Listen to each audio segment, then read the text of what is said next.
Under 19 একটা ছেলেকে তো আপনি জানেন যে একটা ছেলেকে আমরা ফিজিক্যালি এত স্ট্রেংথ কাজ লোড দিতে পারবো না, যেটা আপনি হয়তো অনূর্ধ্ব 19 পার হয়ে যাওয়ার পর ওরা যখন একটা স্টেবল হবে তখন ওদের সাথে এইসব স্ট্রেংথের কাজগুলো করা যায়।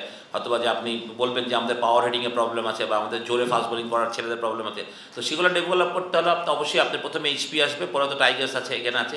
তো এইখানে কিন্তু একটা লম্বা প্রসেস না, এই আপনি ধরেন 19-এর পর যদি 4-5 বছরের আমি একটা ধরি, একটা ছেলে 25 বছরে গিয়ে ন্যাশনাল টিমে খেললে প্রায় 6 বছরের একটা টাইম থাকে। ওই টাইমটাতে আমাদের তাদেরকে প্রপারলি ইউজ করাটা খুব জরুরি, যে তাদের ট্রেনিংটা কেমন হচ্ছে। যেমন আমি বলবো যে এইচপি ট্রেনিং হয়, কিন্তু আমি মনে করি যে এইচপি ট্রেনিংটা সারা বছর হওয়াটা খুব জরুরি বলে আমি মনে করি। আমার কাছে যেটা মনে হয় যে খালি আমি একটা ইয়ে করলাম, একটা হোম সিরিজ খেললাম, একটা অ্যাওয়ে সিরিজ খেললাম, ওইখানে আপনি প্লেয়ার ডেভেলপ করতে হবে। আমরা যেমন 2 বছর ধরে আন্ডার 19-এর ট্রেনিং হয়, সেখানে কিন্তু আমরা অনেক ম্যাচ খেলি। আই এগ্রি যে 35 থেকে 40টার মতো ইউথ ওডিআই খেলি, বাট আমাদের ট্রেনিং সেশন কিন্তু অনেক থাকে এবং আমরা বিভিন্ন জায়গা থেকে ট্রেনিং করাই। আমরা হয়তো কোনো সময় বিভিন্ন জায়গায় গিয়ে ট্রেনিং করি।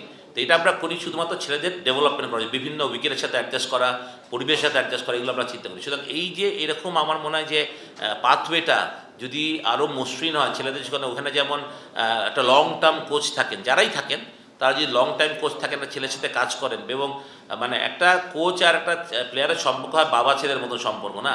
তো এখানে যদি বাবা 3 মাস থাকে তো প্রবলেম, বাবাকে 12 মাসই ছেলের সাথে থাকতে হবে, সত্যি কথা বলতে গেলে। That's what I understand.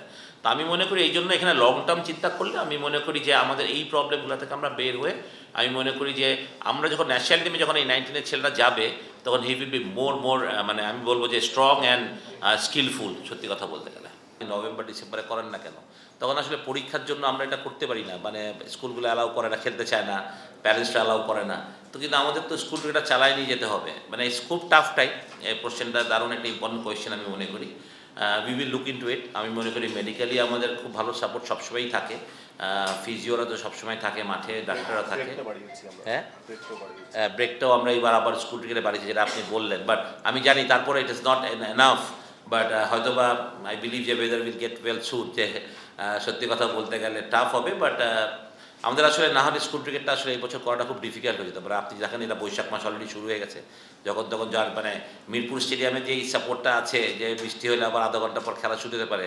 আর আমরা যেসব ভেন্যুতে খেলবো সেই সব ভেন্যুতে কিন্তু ইটস ডিফিকাল্ট ভেরি। আপনি যদি যান যে আমাদের ভেন্যুগুলোর দিকে তাকান, যে আমরা এইবার যেই 14টা ভেন্যুতে খেলবো, ইটস লাইক সিলেট ডিস্ট্রিক্ট স্টেডিয়ামে খেলবো, খুলনাতে আমরা নড়াইল দিয়ে খেলবো, বরগুনাতে খেলবো, গোপালগঞ্জ, মাদারীপুর, শেরপুর, কিশোরগঞ্জ। এখানে কিন্তু আমরা একবার ঝড় উঠলে কিন্তু আমরা বৃষ্টি হলে আমাদের মনে খেলা পোস্টপোন করা ছাড়া কোনো উপায় থাকবে না। তো দ্যাটস ওয়াই হয়তো আমরা অনেক কিছু মাথায় রেখে টুর্নামেন্টটা করছি। We really sorry for it, but again আমাদেরকে টুর্নামেন্টটা করতে হবে, দ্যাটস ভেরি ইম্পর্টেন্ট আসলে।